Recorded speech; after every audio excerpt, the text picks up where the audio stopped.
Tradition 4. Each group should be autonomous except in matters affecting other groups or AA as a whole. Autonomy is a $10 word, but in relation to us, it means very simply that every AA group can manage its affairs exactly as it pleases, except when AA as a whole is threatened. Comes now the same question raised in Tradition 1. Isn't such liberty foolishly dangerous?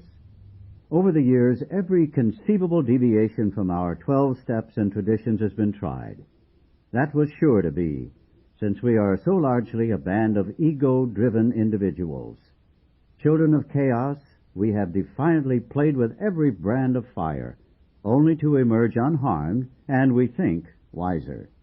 These very deviations created a vast process of trial and error, which, under the grace of God, has brought us to where we stand today. When AA's traditions were first published in 1945, we had become sure that an AA group could stand almost any amount of battering.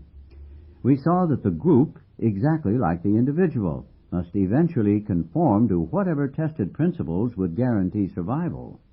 We had discovered that there was perfect safety in the process of trial and error.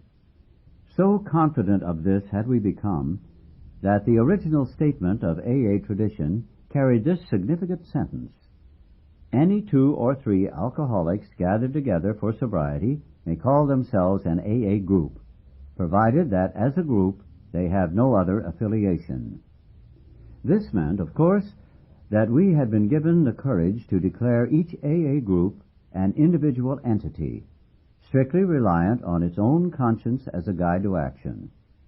In charting this enormous expanse of freedom, we found it necessary to post only 2 storm signals. A group ought not do anything which would greatly injure AA as a whole, nor ought it affiliate itself with anything or anybody else. There would be real danger should we commence to call some groups wet, others dry, still others Republican or Communist, and yet others Catholic or Protestant. The AA group would have to stick to its course or be hopelessly lost.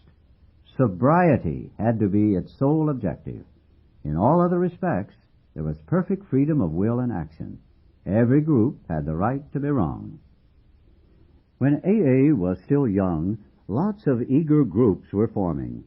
In a town we'll call Middleton, a real crackerjack had started up. The townspeople were as hot as firecrackers about it. Stargazing, the elders dreamed of innovations. They figured the town needed a great big alcoholic center, a kind of pilot plant AA groups could duplicate everywhere. Beginning on the ground floor, there would be a club. In the second story, they would sober up drunks and hand them currency for their back debts. The third deck would house an educational project, quite non-controversial, of course. In imagination, the gleaming center was to go up several stories more, but 3 would do for a start. This would all take a lot of money, other people's money. Believe it or not, wealthy townsfolk bought the idea. There were, though, a few conservative dissenters among the alcoholics. They wrote the foundation.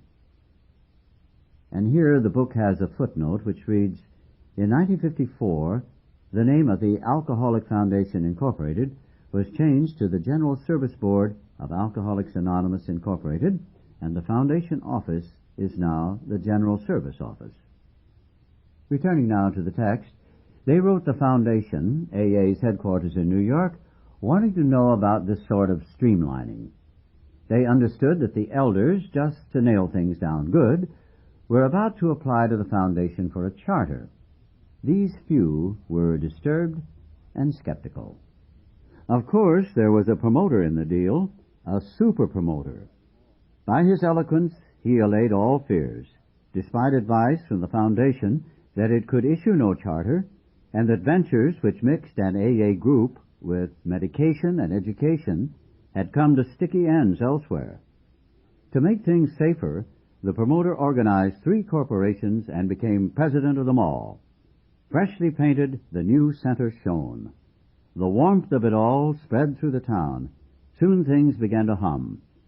To ensure foolproof, continuous operation, 61 rules and regulations were adopted. But, alas, this bright scene was not long in darkening. Confusion replaced serenity. It was found that some drunks yearned for education, but doubted if they were alcoholics. The personality defects of others could be cured maybe with a loan. Some were club-minded, but it was just a question of taking care of the lonely heart. Sometimes the swarming applicants would go for all 3 floors. Some would start at the top and come through to the bottom, becoming club members. Others started in the club, pitched a binge, were hospitalized, then graduated to education on the 3rd floor.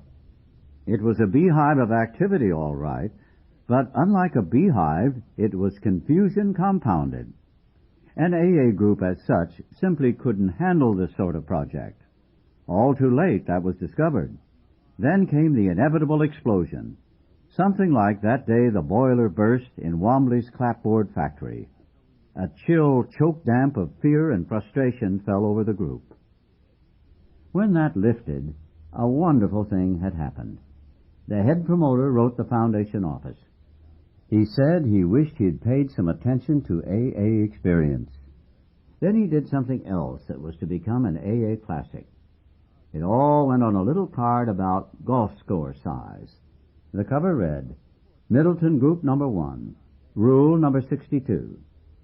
Once the card was unfolded, a single pungent sentence leaped to the eye. Don't take yourself too damn seriously. Thus it was that under Tradition 4, an AA group had exercised its right to be wrong. Moreover, it had performed a great service for Alcoholics Anonymous, because it had been humbly willing to apply the lessons it learned.